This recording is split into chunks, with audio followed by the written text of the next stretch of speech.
Bureau of Investigation.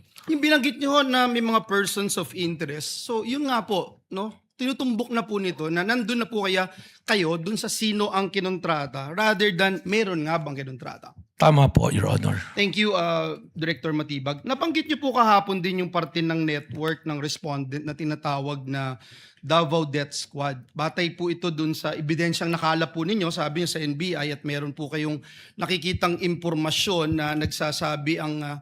gusto kong malaman kung meron po kayong nakikitang impormasyon na nagsasabi na aktibo pa rin po ba ito noong 2024 kaya naging part ito ng inyong assessment sa kapasidad ng respondent? Sa amin po investigasyon lumalabas na meron pa pong mga existing.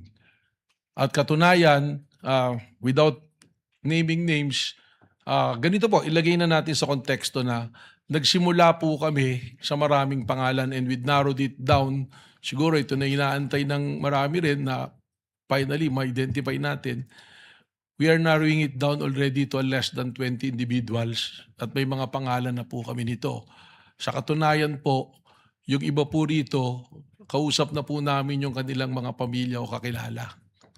So, ganun po yung proseso. That's why sinabi ko, baka in 3 to 6 months, we can finally identify kung sino yung personalidad na yun po. Let me wind up, Mr. Presiding Officer. No, in relation again to the Davao Death Squad that we were talking about, aktibo pa po ba sila noong 204? Aktibo pa rin po ba sila sa kasalukuyan sa inyong nagpapatuloy na investigasyon? Tinatanong po natin ito, Ginoong Pangulo, para malaman natin kung yung ginamit po ng National Bureau of Investigation ay base lamang dun sa historical background na binabanggit po kahapon o meron po na nakalap na mga bagong impormasyon ang NBI na hiwalay na impormasyon tungkol po dito.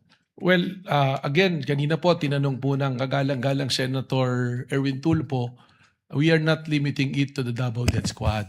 Sabi ko nga po, meron pong mga aktibo pa sa serbisyo na men in uniforms at kasama rin po dito ang Vice President Sara Security Group po. So even those who are actively involved right now, men in uniform, is that what you're saying? That is something that I can say because general naman, it will not Kindly go to wind the up. identity.